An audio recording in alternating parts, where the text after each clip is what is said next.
बिल्कुल नदीम, देखें, एक तो वैसे आपने कहा शौकत खानम का, मुझे थोड़ा सा डर लगा हुआ है कि क्योंकि ये शौकत खानम के लिए हमें खसारा होता है 10 अरब का हर साल, और हर साल पिछले साल से ज़्यादा लोग देते हैं। तो एक तरफ मुझे होता है थोड़ा सा कि अब ये सारा इस वक्त अटेंशन कोरोना की और ठीक जानी भी इस तरफ चाहिए, क्योंकि इस वक्त बहुत बहुत ज़्यादा लोग बड़ी मुश्किलों में हैं इस वक्त। लेकिन मेरा फिर अल्लाह में ईमान है, क्योंकि कोई भी इतना ज़्यादा जो एक हॉस्पिटल 70 करोड़ रुपए में बना हो और उसका सालाना खसारा 10 अरब रुपया हो और हर साल उससे ज़्यादा पैसा है, तो ये कोई इंसान तो क्रेडिट नहीं लेता, ये तो अल्लाह करता है। देखिए नदीम, मैं आपको ये बताऊं कि मैंने एकदम जब शुरू में जैसे ये हमें पता चला कि एकदम लोग घरों में बंद हो गए हैं और जो दिहाड़ीदार है और जो ये टैक्सी वाले और जो रिक्शा वाले जो आमदनी के ऊपर अपने घर में बच्चों का पेट पालते थे, तो हमें पता चल गया कि एकदम मुश्किल में आ गए। तो लेकिन मैंने तब तक ये फंड रेजिंग की फैसला नहीं किया जब तक हमने पूरे अपने जो कंट्रोल्स थे फंड, देखिए पैसे इकट्ठे करने का सबसे बड़ा असूल ये है कि ये बहुत बड़ी जिम्मेदारी होती है कि आप लोगों के पैसे इकट्ठे कर रहे हैं।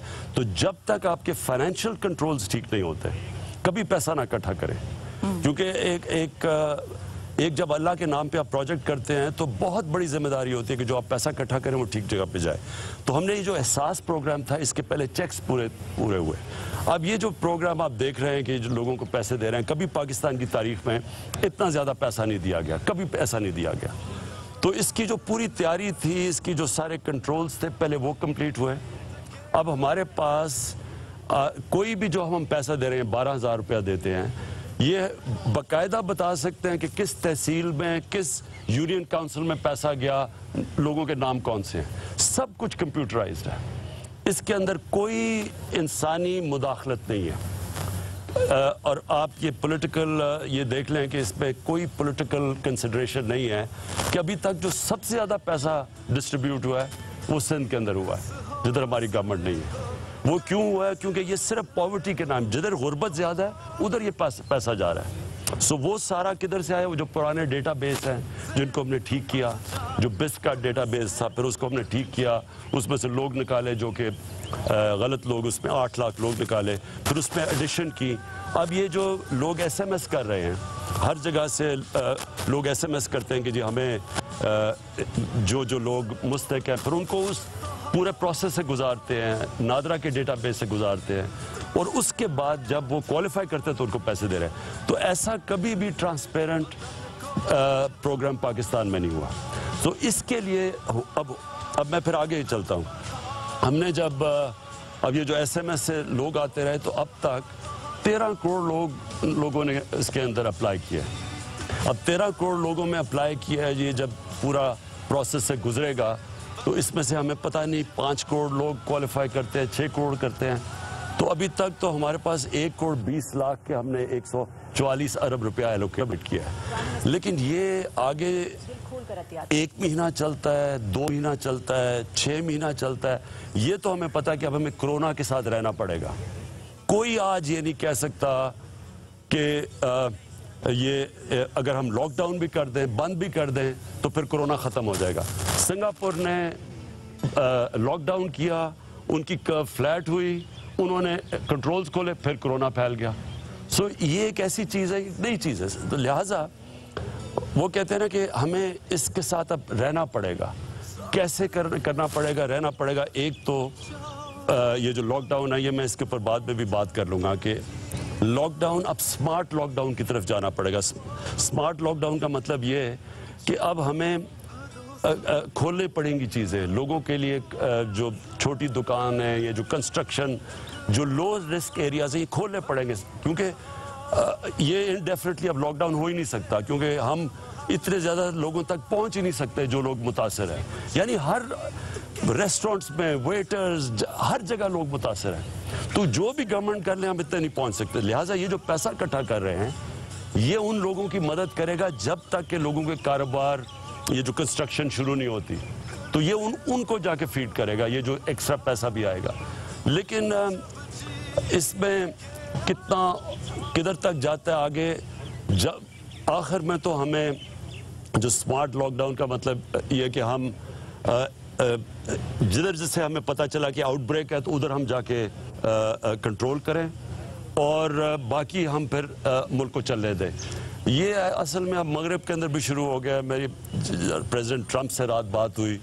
अब उनके पास आप वसाइल देख लें, वो अपनी इकॉनमी, उसको डर है कि इकॉनमी ना कोलैप्स कर जाए, तो वो भी अब हालांकि वहाँ अब तक 40,000 लोग मर चुके हैं, दिन में 2,000 लोग मर रहे हैं, उसके बावजूद वो अब सोच रहे हैं कि पार्शल खोलने का, क्योंकि सब समझ रहे हैं कि अनसस्टेनेबल है कि अगर आप बंद कर देंगे मुल्क को तो वो आप कभी भी सारे मुल्क की मदद नहीं कर सकते।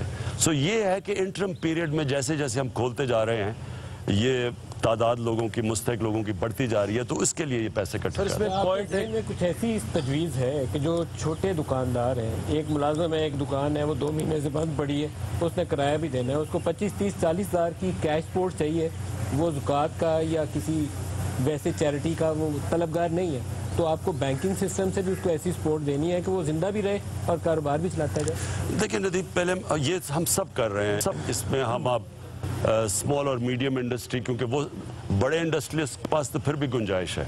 जो छोटे कारोबार हैं वो बहुत, हमें खौफ ये है कि वो बिल्कुल ही ख़त्म ना हो जाएं। तो हम ये जो लोन्स का सिस्टम है, कर्ज़ों के, ये सूद के बगैर कर्ज़े, ये हम अभी इसके लिए पूरा प्रोग्राम लेके आ रहे हैं। ये स्मॉल और मीडियम इंडस्ट्री बदकिस्मती से ज़्यादा रजिस्टर्ड ही नहीं है। हमें जो प्रॉब्लम हुआ है, अब अमेरिका के अंदर सब कुछ रजिस्टर्ड है, सारी उनकी इंडस्ट्री रजिस्टर्ड है, लेबर रजिस्टर्ड है। यहाँ 75-80% लेबर रजिस्टर्ड ही नहीं है। अब उस तक पहुँचना कैसे है? हमारी स्मॉल मीडियम इंडस्ट्री ज़्यादातर रजिस्टर्ड ही नहीं है, उसके पास को हमारे पास, तो उनके पास कैसे पहुँचना है? हमें प्रॉब्लम्स आ रहे हैं। लेकिन मैं एक चीज़ आज कहना चाहता हूँ, देखिए हुआ क्या कि जैसी 26 केसेस पाकिस्तान में आए, 26 केसेस थे 13 मार्च को, तो हमने फैसला किया लॉकडाउन का।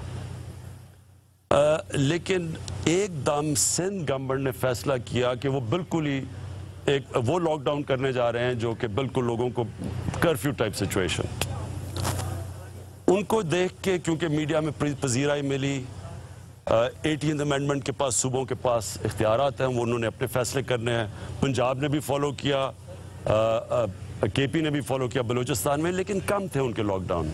सिंध ने सबसे ज़्यादा लॉकडाउन कर दिया। अब अगर मैं तब पहले दिन से कह रहा था कि हमें बैलेंस करना है, हमारे मुल्क में हालात मुख्तलिफ हैं, यूरोप से, अमेरिका से, चाइना से, हमारे हालात हैं बांग्लादेश, इंडिया में बांग्लादेश, हिंदुस्तान, श्रीलंका, हमारे जिधर गुर्बत है, आप अगर पूरा लॉकडाउन कर देंगे, जिधर अक्सरियत आपकी वर्क फोर्स दिहाड़ीदार हैं, उनकी रजिस्ट्रेशन नहीं है, तो हमारे पास हम कैसे इनका करेंगे? अब जो सिचुएशन है, क्योंकि वो जो जब एक दफ़ा लॉकडाउन कर दिया, उसको जब खोलने में एक टाइम लैग है। अब टाइम लगेगा कि आहिस्ता आहिस्ता शुरू हो बिजनेसेस, कंस्ट्रक्शन शुरू हो। उस टाइम, अब जो मुझे सबसे ज़्यादा ख़तरा है, जब तक ये शुरू होते हैं, और अब ये जो एक मुल्क में बुरे हालात हैं लोगों के, और आप अगर जाके देखें कच्ची बस्तियों में बहुत बुरे हालात हैं लोगों के, तो अभी हमें सबसे ज़्यादा इनको रिलीफ देनी है। ये है चैलेंज।